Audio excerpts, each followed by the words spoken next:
So I know I said I wouldn't be posting, but then I just had to go and free summon Duo Dagr, Duogre, as we might call her, or the twins, as they're so affectionately known. And, I mean, I think everyone saw them and thought, wow, this could be really toxic in Summoner Duels. So, I had to go and do some research and see just how toxic it could be in Summoner Duels. And I think after playing a decent amount, it turns out I'm having some fun. Oops.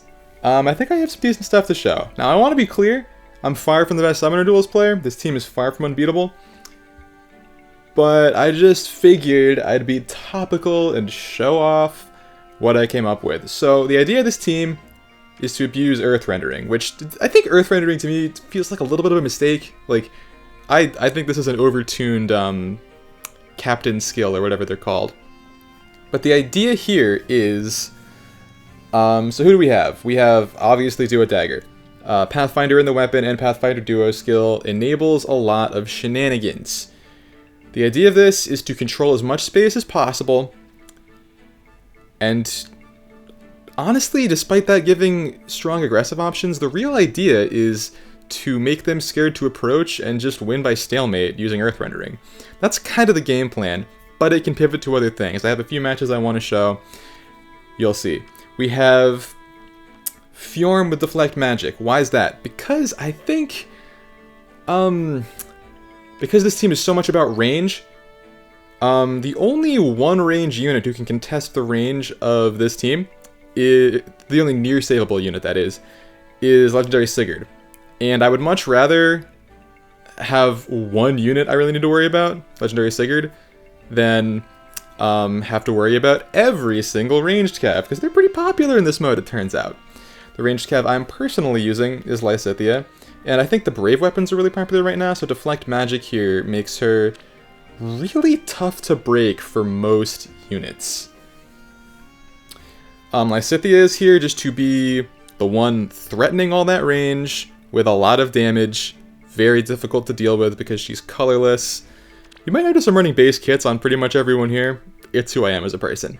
Then we have Duo Sigurd. Now, I figured the Cav Dancer with 3 movement was the best choice for this team. Also, they're my favorite, so that helps, but they're the best choice because, I mean, the Pathfinder Duo skill, every space matters. And yes, getting a trace skill here would be unbelievably strong, but I don't have those kind of resources.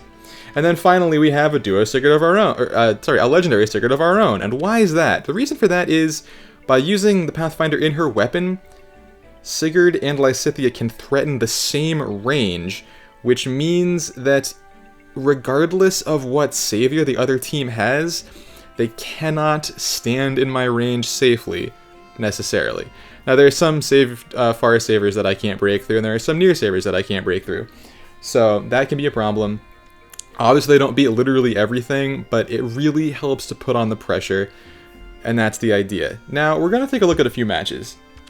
We're not going to play them. No, we're not going to play them live. I found that quite strenuous last time. So, this was the first one I wanted to look at. It's a pretty short and sweet match. So, what I think is significant about this match is I only bring far save, right? Well, this team only has one unit who far save is relevant against. Though, what a unit she is. We've also got Walhard, Ashe, Erica, and Reagan. Now this is like so much Canto, so much movement, very tricky to deal with Ashe here to make things even weirder. But the thing is, like I was saying, they don't have anyone who has the kind of range that can contest Lysithea or Sigurd. They have to get into my range somehow in order to initiate on me, which does give me the upper hand. Ashe is sort of supposed to help with that. Technically, Byleth can reach pretty far with that, but she can't hit through Fjorm because she's blue, so it's just not a problem. So, let me show you how this played out. What I really wanted to do was, I was trying to be very careful to make sure that they didn't use like a reposition setup to get like Erica in a place where I couldn't retreat everyone that she would threaten. So I was just trying to move slow at the start and stop them from setting that up. Now, once these moves have been spent, I am much more comfortable getting in there and threatening. So we have Lysithea ready to pounce on anyone silly enough to make a move, but also I wanted to make sure they went first, because they don't really have a good move here, right? The only one who can actually threaten me is Byleth, who will lose that fight. The rest of them can't really do anything, and I've now, because I got my captain into the zone, I pulled the thing back. Pressure's on them. They have to move or they lose by stalemate. And I want to say, I made Dagr my captain because I like them to be on the front lines so that my other units can threaten through.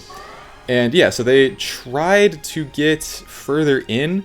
I'm not sure if it was a misclick to leave Reagan up here. I think they wanted to try and take some space, but it gave me a free shot to do Sigurd for that, pump up everyone else's movement for free, and then they couldn't threaten me any better than they could before. I guess Wallard had a shot here, but then that's just a trade, and I can pretty much win the stalemate from that point on. So they just gave up and saw that it was going to unravel.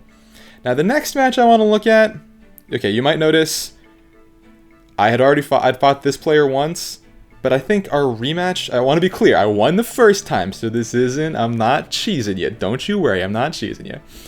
But we did have a rematch, and I thought this one was much more interesting and was a much better showcase of what Duo Dagr can do. So, this team.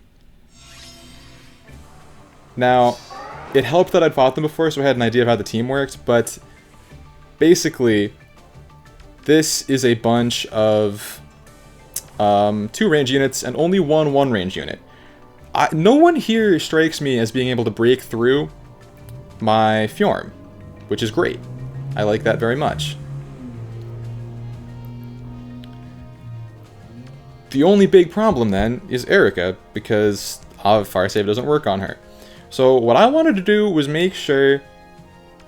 The setup here is they want to try and get Erica into a place where on next turn she will pop this Even Tempest, or Odd Even Tempest, and then be able to take me out. And this unit, look at this build, you know? We got damage reduction, we got pretty much everything going on here. Very difficult to deal with them. So they're really scary. So what I wanted to do was just say, look, don't take my space. I have a range advantage, I'm not gonna let you get in. So how much range are we threatening, even just this turn? We're already up to here, so they really can't even get close to the action, and I'm really just trying to let them play first so that I can react to it. See, now they're here, they don't have a Dancer, so if I can do something to them this turn, I'm looking really good. Something else to consider is that this Leon does technically have even Pulse Tie, but I don't believe it actually hits Fjorm, right? I think it just doesn't quite, and it would also... Or does it? I don't actually know. Maybe I wasn't paying attention. Maybe... Did I cheese this? Okay, it just barely does not hit the check to get Fjorm, I think. Or it at least goes after Sigurd first. So again, they were exposed and I was able to get that because they didn't have no follow-up. I'm shocked that Sigurd could hit through the damage reduction they had, but not stacking it with the duo skill, because I forced them to waste their duo skill on the first turn. I exerted so much pressure that they had to spend their resource, which allowed Sigurd to get in there and do the job. Now, Sigurd is donezo here. Like, this is not a good place for him to be. But also, I can just sit here and they can't do anything about it after that. If Leon... And so, the interesting thing about this match, to me, is... We both have 2 points, right? And we both kind of just want to sit here. I probably would have... If I was given the chance, I probably would have stalled this out all the way to the end and let it end in a draw. But what I didn't realize, what I think they did realize, is that since I have this unbreakable Fjorm in context... Okay, so here, I pop my duo skill, because I really wanted to try and break their Leon. But TA Raventome is pretty good against them. So it didn't quite work. I couldn't quite do it. But they surrendered, and I think what they saw that I hadn't quite put together was that since they didn't have an answer to this Fjorm, I could just kind of like slowly take space and threaten their backline, or just push them out of the capture zone, and eventually I would Earth Render my way to victory and get some area points. It's a very cheesy strategy. I really like playing more offensively, but this does work, so I'm sorry for making the game worse. But it's real. It's very real. A lot of teams only have that one single one-range threat, and mine's one of them. We traded, and I happen to have the Far Save, which just put me in such a great position. They didn't have an approach, which means that I could kind of do what I wanted. And that's very enviable. Now this last one, this was a fun one. What happened here? Well, they have a very stacked up Lilina, let me tell you about it. They have a very stacked up Lilina, and much like the last match, there are 4 ranged units and 1 melee unit. Now, she's a problem. I don't like her. A lot of this team can have trouble dealing with her, especially when she transforms. Sometimes Lysithea can get her, but sometimes the damage reduction is too much. So to me, this turn 1 was mission kill Edelgard. There's some really strong units around here too, like this Yuri's pre-charged. This Chrom is working towards having a Deadeye, and she is working towards having Blazing Flame. I didn't know this on turn 1, but they did have the skill that charges their specials over time, so they kind of wanted to use that. But to me, Fjorm is at least an extra life against any one of these, right? I need to make sure she is done, so that I don't get forced into a bad situation where she's chasing me out of my zone. So let's see what happened. They move up here. I make my basic move of getting Fjorm here to protect me from all their stuff. Now, Lysithea is here threatening a ton of space, but not quite enough space. At this point, I kind of just want to force them to spend more resources. That's what I'm thinking. And now, see, if they had taken Yuri's move and gotten Edelgard out of the area, like taken Edelgard over here, I don't know what I actually would have done. That would have put me in a very bad situation. But I convinced them not to do that by taking my time. Now I can pop Dagr's duo skill, get that 1 extra movement, and non-transformed Edelgard doesn't do so hot against Lysithea. They realized they were in trouble and tried to get out, but it was too late. Now that was actually a surprisingly tight kill. Edelgard, I think getting those buffs from Azura really helped. Now, obviously that was a sacrifice for Lysithea, right? But that trade favors me so unbelievably strongly. Because again, look at this. You don't have a charge special now. You don't have a charge special now. You don't have a charge special now. No one is fast enough to double Fjorm. Like, she's doing fine. She is not in trouble. So from here, cheesy as it may be, I just have to sit and hold space, you know? I'm here threatening them to try and push them back because I can. I think that's a mistake I make a lot with this team. This team really just wants to chill in the back and stop them from getting close. I don't need to take space anymore. I've done everything I need to. For those 2 points, pressure's on them. They have to find an opening. And I just don't want to give it to them. So, I'm here trying to slowly start pushing back with Fjorm, because I want to make things hard for them. I don't want to give them any free chances. Now that Chrom has that Deadeye, things are getting a little bit scarier. I was trying to do out the math in my head, but time turns make that hard, so it was really difficult to calculate exactly what Chrom might do to Fjorm. This was an extraordinarily long match, let me tell you. I'm really glad I didn't try and record it live, because it was probably, I don't know how long a match can be, but it was about that long. They took some long turns, and I think there was sort of a mental game here too, because they were taking like 30 plus seconds for every move. I was just like, I'll move Fjorm back, 2-second turn, I don't know. I'm just here like trying to chill, trying to make things a little bit harder for them to approach on. And so they finally go for it.